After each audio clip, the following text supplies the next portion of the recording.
Hi, my name is Alex, and today I want to show you how to create a simple application using Lightweight Mesh. We will create an application in which one device sends its button state to the other device, and receiving device indicates this button state on the LED. For this demonstration, we will be using RCB128 RFA1 development board. Let's start from a template project.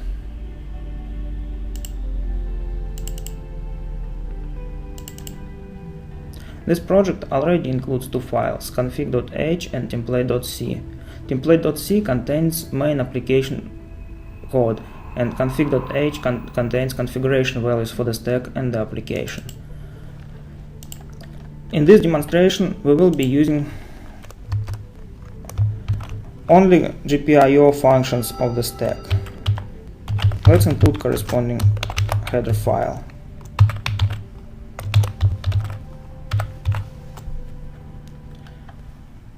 For this application, we'll be using two GPIO pins, one for the button and another for the LED. Let's define corresponding values. In this case, button is located on the port E5 and LED is located on the port E4. In Lightweight Mesh, applications are structured as a state machine, so we need to define a number of states that application can be in. In this case, we have three states: initial state, in which application is right after the start; idle state, in which application is most of the time, and in this state it scans GPIO values; and wait confirmation state. In this state, application waits for the confirmation after frame is sent. We also need to define application message structure. In this case, it's very simple, it contains only button state value. We also need to define number of variables for the application. In this case, we have application state for the main application state, application message structure, which will be sent over the air, network data request structure, which is used by the stack and which is used to pass parameters of the request, and current button state. Our main application test handler is currently empty. Let's put our state machine code there.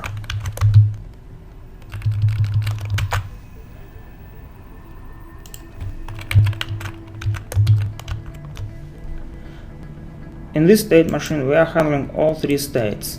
In the initial state, we're performing basic hardware initialization and network stack initialization. We're also opening endpoint for received data. Application data indication callback will be called each time a new frame is received. After initialization is done, application control is transferred into idle state.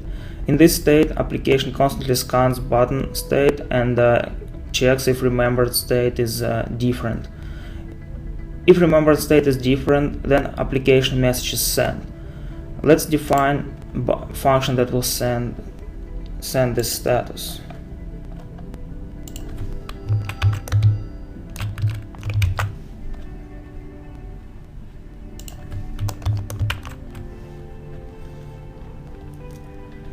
This function sets application payload to the current value, then sets a number of stack request parameters. One of these parameters is a data confirmation function. This function will be called whenever data is sent, and after that, application state is transferred into wait confirmation state. Let's define data confirmation function.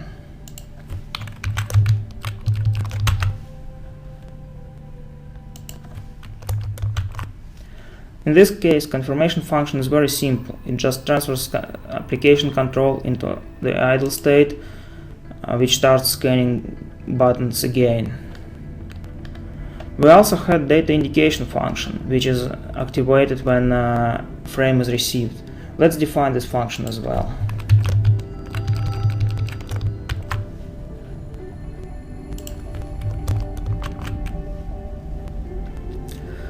In this case, function just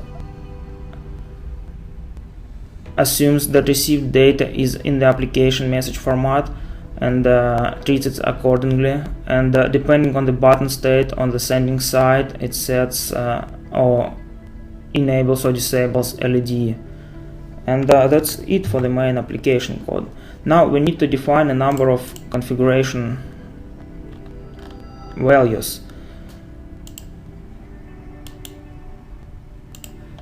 In this case, all configuration values are divided into two main sets. It's application parameters, which are defined by the application and depend on the application, and a number of network parameters which are described in the documentation.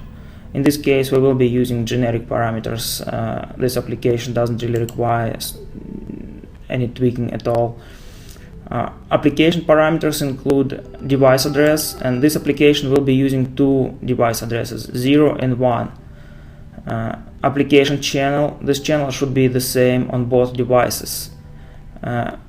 Network identification number should be the same for both devices, and endpoint again should be the same for both devices. Now let's compile the first application.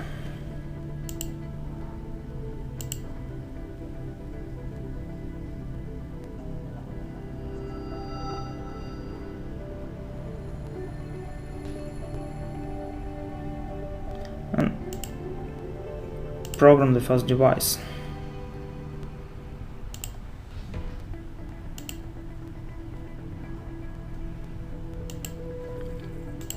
Let's change application address for the second device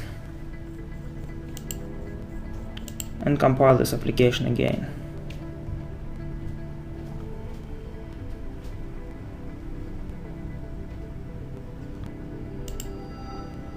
Let's program second device.